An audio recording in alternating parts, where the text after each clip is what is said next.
આજે આપણે બજાર જેવી ખારી સિંગ ઘરે કેવી રીતે બનાવવી એ જોઈશું. ખારી સિંગ બનાવવા માટે વાસણમાં 1 લીટર જેટલું પાણી ગરમ થવા માટે મૂકવાનું. અને અહીંયા મેં કાચા સિંગદાણા લીધા છે. તો આ રીતે મીડિયમ સાઇઝના કે આનાથી મોટી સાઇઝની કે નાની સાઇઝની જે પણ સિંગ તમારે લેવી હોય એ તમે લઈ શકો છો. પાણી ગરમ થઈ જાય એટલે આમાં 1 ચમચી મીઠું એડ કરવાનું.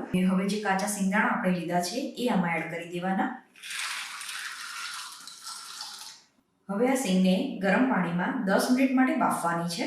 10 મિનિટ પછી તમે જોશો તો સિંગ આ રીતે સરસ ફૂલી ગઈ હશે. તો આ બાફેલી સિંગને આપણે ઝારાની મદદથી બહાર કાઢીને એક કાણાવાળા વાટકામાં લઈ લેવાની છે. કાણાવાળા વાટકામાં સિંગને 5 મિનિટ માટે રહેવા દેવાની, જેથી જે પણ થોડું ઘણું વધારાનું પાણી આમાં હોય એ નીતરી જાય.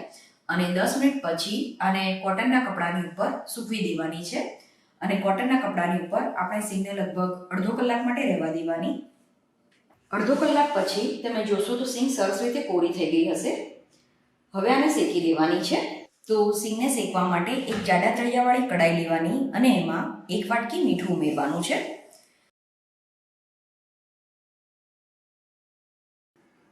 તો હવે આ મીઠું સરસ રીતે ગરમ થઈ ગયું છે. જે સિંગ આપણે સૂકવીને રાખી છે એમાંથી અડધી સિંગ અત્યારે હું આમાં એડ કરું છું. તમે જો મોટી કડાઈ લીધી હોય તો તમે બધી સિંગ એક સાથે પણ એડ કરી શકો છો.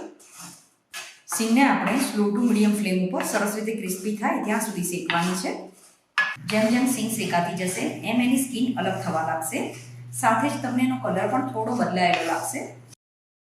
તો આટલી સિંગને શેકતા લગભગ 8 થી 9 મિનિટ જેવો સમય થયો છે. અને ફરીથી આપણે એને ચેક કરી લેવાની. તો સિંગ થોડી ઠંડી થાય પછી એને ચેક કરવાની છે.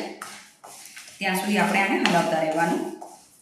તમને આના કલર ઉપરથી જ ખ્યાલ આવી જશે કે સિંગ સરસ રીતે શેકાઈ ગઈ છે.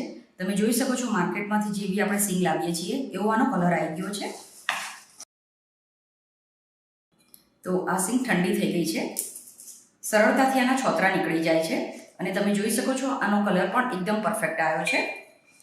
તો થોડી વાર માટે ગેસ બંધ કરી દેવાનો. અને આ જે સિંગ શેકાઈ ગઈ છે એને ઝારાની મદદથી બહાર કાઢીને થાળીમાં લઈ લેવાની. તો આને ચમચાથી કાઢવાના બદલે આ રીતે ઝારાથી કાઢવાની, જેથી જે પણ વધારાનું મીઠું હશે એ પાછું કડાઈમાં જ રહેશે.